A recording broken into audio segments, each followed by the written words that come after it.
Assalamualaikum warahmatullahi wabarakatuh. Halo anak-anak, bagaimana kabarnya hari ini? Semoga anak-anak semuanya dan juga keluarga yang ada di rumah selalu dalam keadaan sehat. Hari ini kita akan melanjutkan pembelajaran kita tema 1, muatan pelajaran bahasa Indonesia dengan materi menentukan kalimat utama dalam paragraf. Dalam satu paragraf bacaan terdapat kalimat utama dan kalimat penjelas.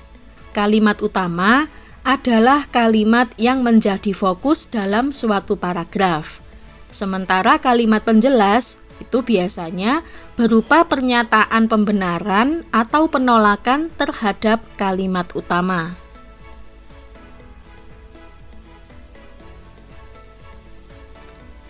Selain kalimat utama, dalam suatu paragraf atau teks juga terdapat kalimat penjelas.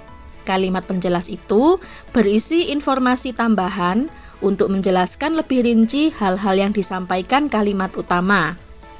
Atau juga dapat berisi informasi tambahan, alasan, atau sanggahan yang mendukung pernyataan pada kalimat utama sehingga disebut juga kalimat pendukung. Nah, berikut ini langkah-langkah dalam menemukan kalimat utama. Pertama, bacalah bacaan secara utuh dengan seksama. Kemudian, pahamilah setiap kalimat yang dibaca. Berikutnya, perhatikan topik yang dibahas dalam bacaan tersebut dan ingatlah bahwa kalimat utama hanya terdiri dari satu kalimat yang menjadi fokus bacaan. Sekarang, bacalah contoh paragraf berikut. Serangga menggunakan 6 kakinya untuk bergerak.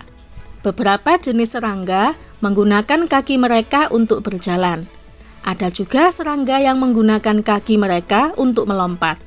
Selain itu, ada beberapa jenis serangga yang menggunakan kaki mereka untuk berenang dan berjalan di atas air.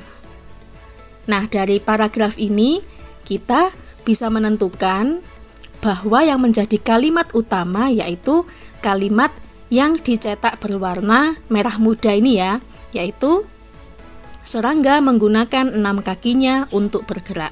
Jadi yang menjadi fokus atau menjadi kalimat utama yang dibahas itu berada di kalimat atau berada di awal paragraf ini.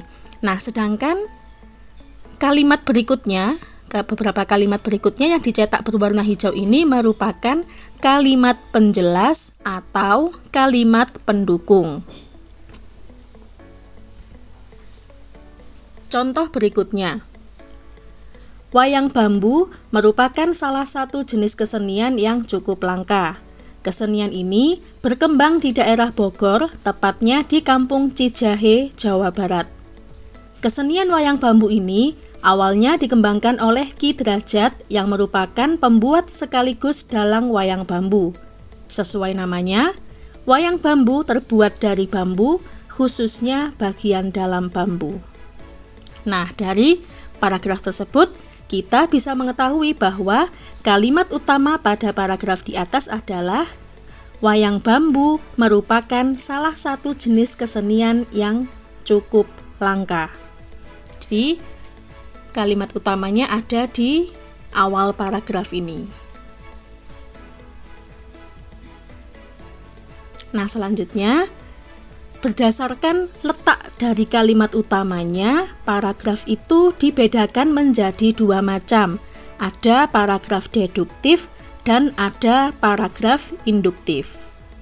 Paragraf deduktif itu memiliki kalimat utama di awal paragraf. Sedangkan paragraf induktif memiliki kalimat utama di akhir paragraf. Nah, jadi yang namanya kalimat utama itu letaknya tidak selalu di awal paragraf, tetapi ada juga yang di akhir paragraf. Contoh, angklung merupakan salah satu jenis alat musik tradisional Indonesia. Menurut mitologi Bali, Angklung berasal dari kata ang yang berarti angka atau nada dan lung yang berarti patah atau hilang.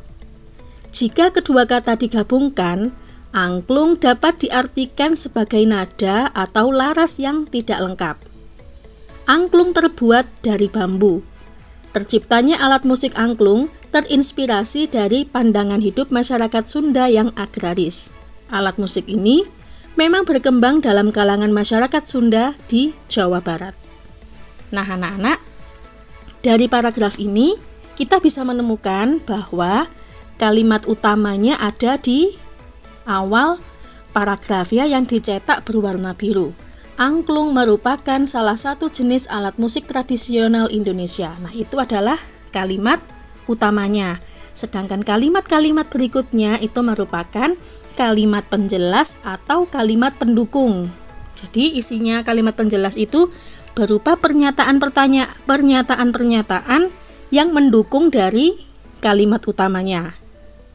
Nah, jadi karena letak kalimat utamanya ada di awal paragraf, maka paragraf ini kita sebut sebagai paragraf deduktif.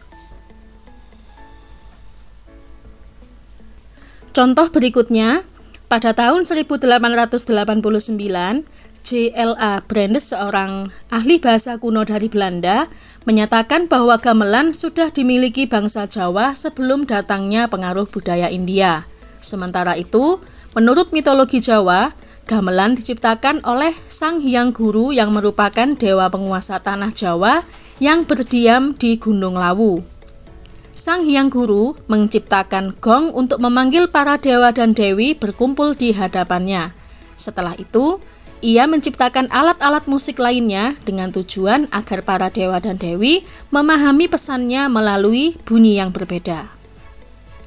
Alat-alat musik yang diciptakan oleh Sang Hyang Guru itulah yang kemudian menjadi cikal bakal alat musik di kesenian gamelan. Itulah beberapa pendapat yang berkembang di masyarakat mengenai asal mula munculnya kesenian gamelan di Indonesia, khususnya di tanah Jawa. Nah, anak-anak, dari paragraf itu tadi kita bisa menemukan bahwa kalimat utama yang ada pada paragraf ini adalah yang dicetak berwarna hijau ya.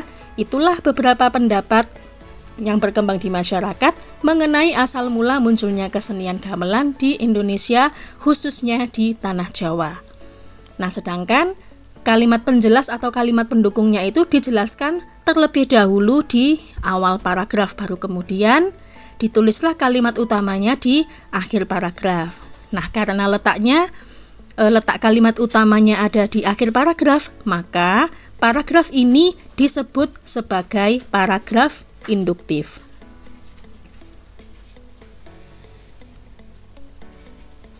Baik anak-anak, itulah tadi penjelasan singkat mengenai kalimat utama dan kalimat penjelas dalam paragraf. Semoga apa yang Ibu sampaikan ini bermanfaat untuk anak-anak yang sedang belajar di rumah. Untuk latihan soalnya, anak-anak bisa mengunduh pada link di deskripsi. Baik, terima kasih. Sampai jumpa di pembelajaran esok hari. Wassalamualaikum warahmatullahi wabarakatuh.